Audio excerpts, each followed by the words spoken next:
Yves-Marie Adeline, je suis écrivain. Une partie de mon œuvre est consacrée à des ouvrages universitaires, une autre à des ouvrages littéraires.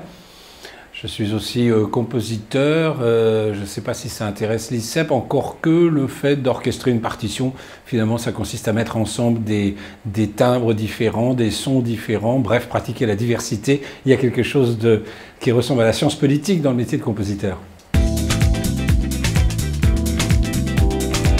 Je n'ai pas vraiment de loisirs. J'aime énormément voyager, mais je n'ai jamais pris ça pour un loisir, c'est peut-être idiot de ma part. Et sinon, je suis un peu trop churchillien, no sport, mais c'est pas bien. C'est pas un exemple à donner aux étudiants.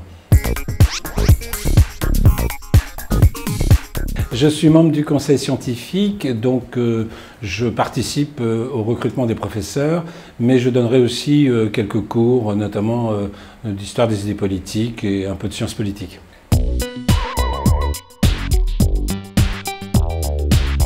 Il ne s'agit pas de faire de nos étudiants des savants, ça n'est pas le lieu d'un institut de sciences politiques, mais il s'agit de leur permettre de pouvoir analyser les phénomènes contemporains à la lumière de la pensée des grands auteurs depuis Platon jusqu'à nos jours, quoi. Par exemple, je vous donne un exemple, nous avons tous un téléphone portable avec une caméra intégrée, ce qui fait de nous des producteurs d'informations et ce qui, du moins en théorie, autant que faire se peut, nous permet de contourner le monopole de l'information par l'État. Et bien ça, c'est une thèse de Marx, lorsque Marx a dit en son temps que l'évolution des rapports sociaux était fonction de celle de nos outils de production. On est typiquement dans un scénario marxiste. Ou au moins marxien. Donc on voit bien que les idées politiques, nous croyons qu'elles créent tout, mais ce n'est pas vrai. Elles dépendent énormément, nos régimes dépendent énormément de notre environnement matériel, ici et maintenant.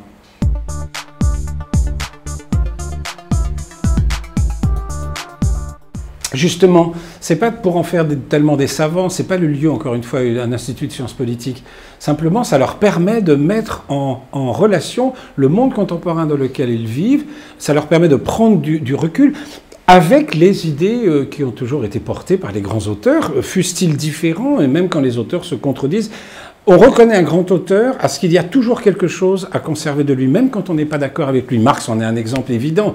Il a engendré les tragédies du XXe siècle et en même temps, il a eu quelques idées de génie dont on ne pourra pas se passer.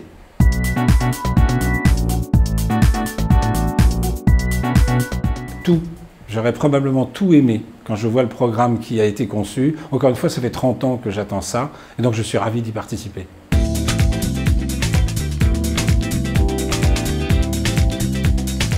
Pas du tout, justement. Il s'agit de sortir complètement de l'uniformité intellectuelle, et c'est ce dont je rêve depuis longtemps. Encore une fois, il est tout aussi important d'étudier Marx que d'étudier Bonald. Louis de Bonald est un des grands penseurs de la droite, et il faut le connaître, alors qu'il est occulté aujourd'hui. Et Marx, c'est pas parce qu'il a engendré les tragédies du XXe siècle qu'il ne faut pas connaître, au moins conserver une partie de sa doctrine qui reste géniale.